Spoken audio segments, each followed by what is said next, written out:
Muhammad Ali, Most Boxers Can't Even Talk. Broadcast on BBC television, 5th of August, 1975.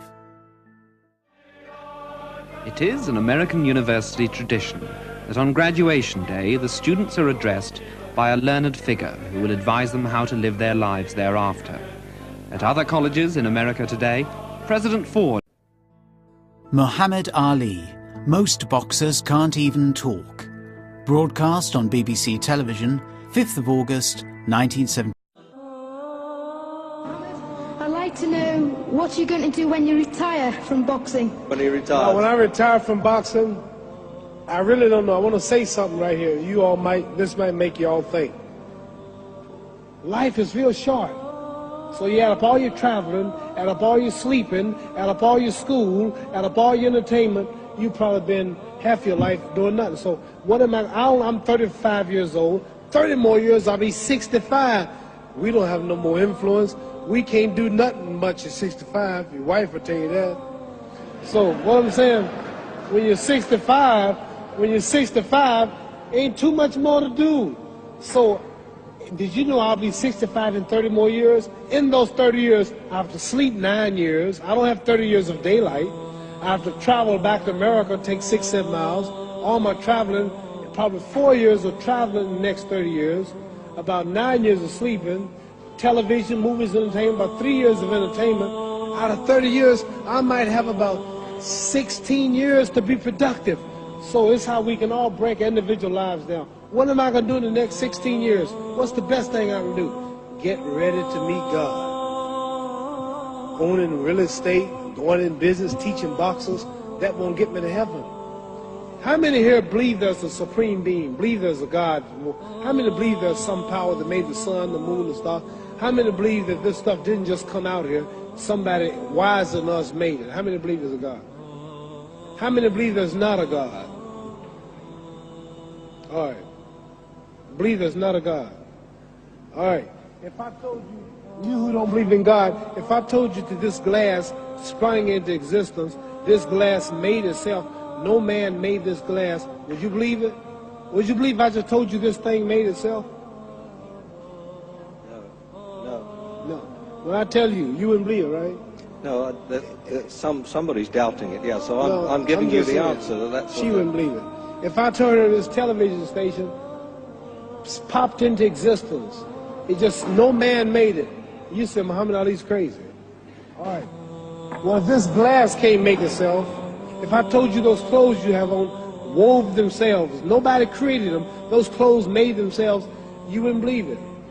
But if your clothes didn't make itself, if that glass couldn't make itself, if this building didn't make itself, then how did the moon get out there? How did the stars and Jupiter, Neptune and Mars and the sun, how did nature, how did all this come here if didn't know why is something planning to make it? So what I'm saying is, I believe we're going to be judged. Should a man like Hitler kill all the Jews and get away with it? Somebody should punish him. Maybe he get it, don't get it now, he get it when he died. In hell for eternity. So what I'm going to do when I get out of boxing is to get myself ready to meet God, because my plane might blow up. Don't planes blow up in this country sometime and crash? Don't people die every day? Not every day. It's a scary thing to think that I'm going to hell to burn eternally forever. So what am I going to do? The reason I'm taking I'm explaining what you asked me a question. You ask me questions I can't just answer like that. When I get out of boxing or when I'm through, I'm going to do all I can to help people. That's why I'm here with Johnny Walker. Here's a poor man, came all the way to America. Here's a bunch of boys need some money, and somebody's calling me to help them. God is watching me. God don't praise me because I beat Joe Frazier. God don't give nothing about Joe Frazier. God don't care nothing about England or America as far as your wealth is all his. He wants to know, how do we treat each other? How do we help each other? So I'm going to dedicate my life to using my name and popularity, helping charities, helping people, uniting people, bring people bumming each other because of religious beliefs. We need somebody in the world to help make peace. So when I die, if there's a heaven, I want to see it. Because we live how long? 80 years? The odds are everybody in this room, some of you are going to be dead 20 years from now, some of you are going to be dead 50 years from now, Some are going to be dead 30, and some are going to be dead 60, 70 years. We all going to die soon. And if you live to be, say, 125 years old, which we don't do, right? Let's say we live to be 250, and you can have sex for 145 of those years. You're going to come to the end after that. So, we don't have it about 80 years on earth. This is a test to see where will we spend our life in heaven and hell. This is not the life now. Your real self is inside you. Your body gets old. Some of you go to look at the fridge, you don't have no teeth. Your hair is leaving you. Your bodies get tired. But your soul and your spirit never die. That's going to live forever. So your body is just housing your soul and spirit. So God is testing us on how we treat each other, how we live, to see where our real home be in heaven. So this physical stuff don't last for so long. So my car, this building is going to be here when the man who built it dead. There have been many kings and queens of England. They're all dead. After this one is gone, another one will come.